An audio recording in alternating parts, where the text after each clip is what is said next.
Hi fellow travelers, this evening I'm visiting the fascinating town of Sandon, British Columbia.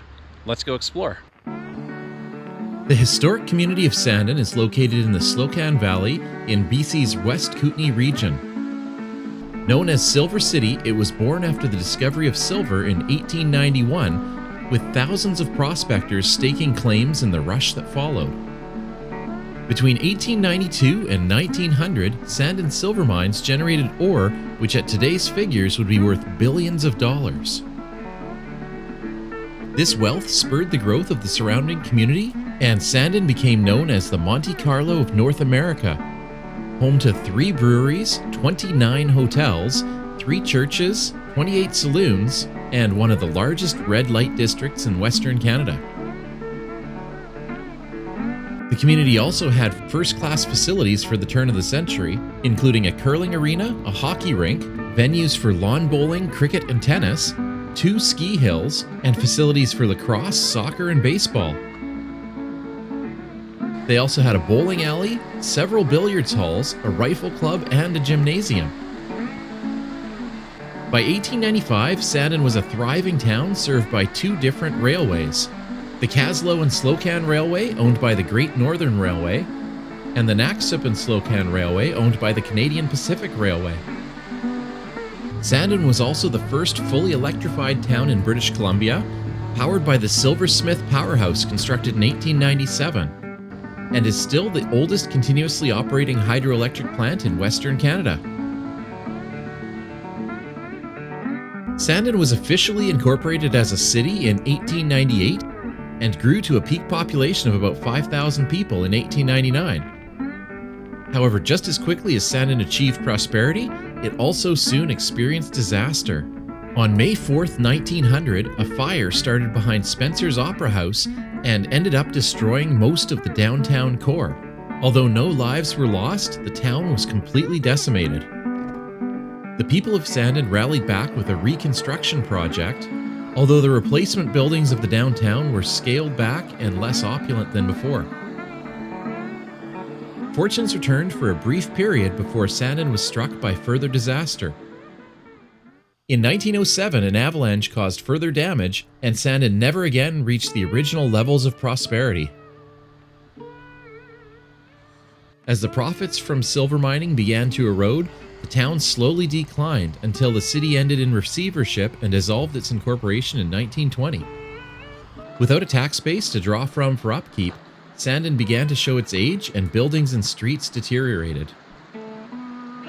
During the Second World War, about 95 Japanese Canadians were relocated to Sandon as part of the Japanese internment. Japanese Canadian men helped with the repair of the deteriorating buildings, but because of Sandon's harsh winter climate, its internment camp was one of the first to close. By the 1930s, Sandon was no longer a destination, and it said goodbye to its final passenger train in 1933. Then in June 1955, torrential rain and a melting snowpack caused the water levels to rise in Sandon, flooding much of the town, tearing apart streets, and destroying many of the remaining buildings. Since then, a small handful of the few remaining citizens have fought to preserve this historic site. Today, Sandon is home to less than 20 residents, but visitors can still enjoy a few of the remaining attractions. The SILVERSMITH Power and Light Generation Station has been operating since 1897, providing electricity to the residents of Sandon and the surrounding areas.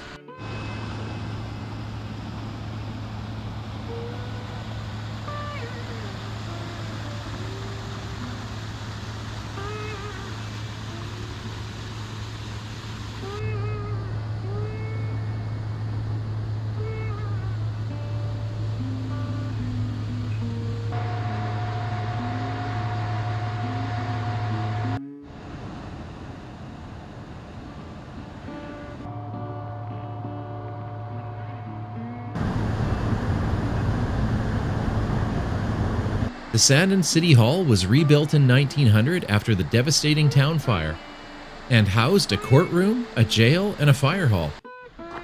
After the city's bankruptcy in 1920, it was converted into a school and remained that way until 1954. Steam locomotive 6947 was built for the Canadian Pacific Railway in 1908 and served the area of southern British Columbia in the early 1900s before being reassigned to the Kootenay region in the 1920s. In 1928, it underwent major renovations and became a heavyweight yard switcher, hauling coal until 1968 when it was finally retired.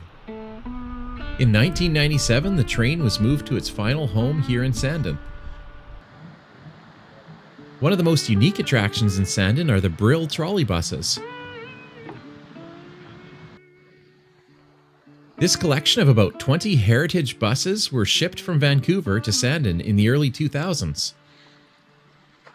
Although this was originally intended to be just temporary storage, the trolleys were an unexpected hit with visitors, and has grown to include different models of buses from all over Canada, including Vancouver, Calgary, Saskatoon, Winnipeg, and Regina. Visitors can take a step inside to experience a bygone era in public transit.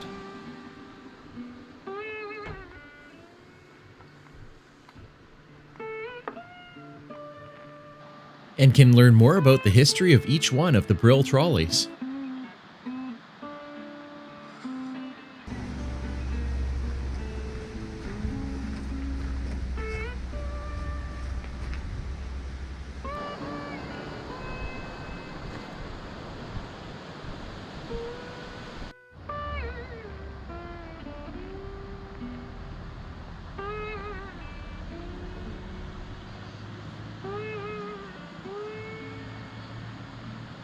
Like many of the boomtown areas in British Columbia, Sandon remains largely forgotten.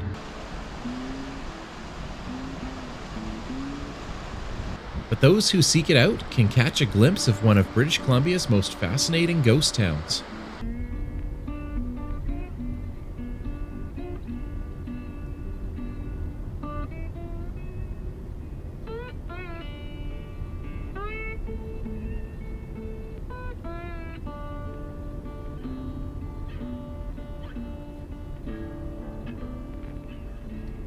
Remember to keep exploring, and until next time, it's time to exit through the gift shop.